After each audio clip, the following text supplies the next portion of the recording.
Vă salut, stimați prieteni! Astăzi vorbim despre apă și importanța ei. Câte ceva din detaliile generale despre apă, să știți pentru ce ne servește ea.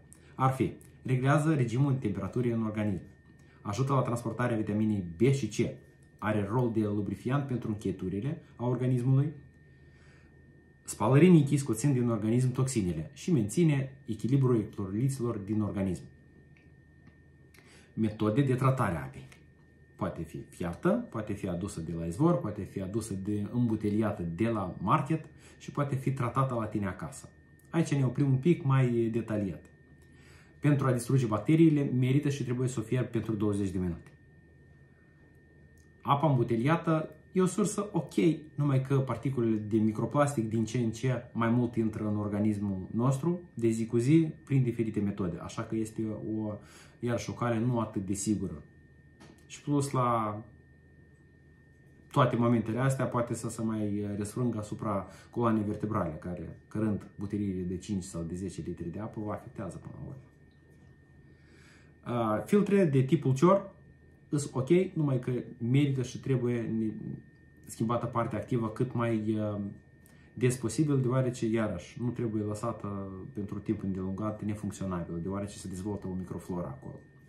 Un sistem de osmoză inversă vă face apa curată și, iarăși, din păcate, săracă în microelemente și nutrienți necesari pentru dezvoltarea organismului.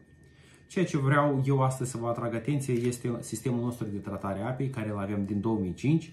Sunt tehnologii NASA puse la bază și avem principalele părți ale acestui sistem. Este un sistem în miniatură în care puteți analiza și vedea părțile principale. Haideți să începem de aici, deasupra. Este o scală în care tu poți să verifici nivelul de poluare a acestui sistem, cartușului. Deasupra avem un chip electronic care monitorizează apa la ieșire și la intrare. El îți calculează cât a mai rămas din capacitatea acelui cartuș. Scoțând mai departe, dezasamblând acest sistem, dăm de partea cea mai activă în acestui sistem. Se numește cartuș.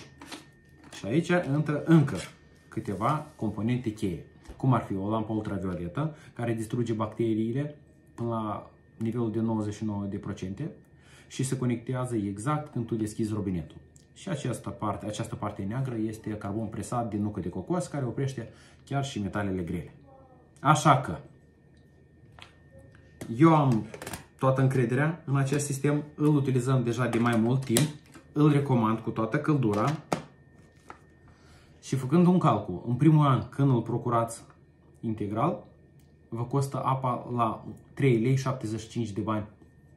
Și după al doilea an, după cum schimbați cartușul, apa vă costă 0,88 de bani. Faceți un mic calcul, studiați cât apă consumați dumneavoastră pe an și atunci putem vorbi despre detaliile și condițiile cum ați putea achiziționa acest minunat sistem, deoarece merită și iar merită. Mult succes tuturor, la revedere!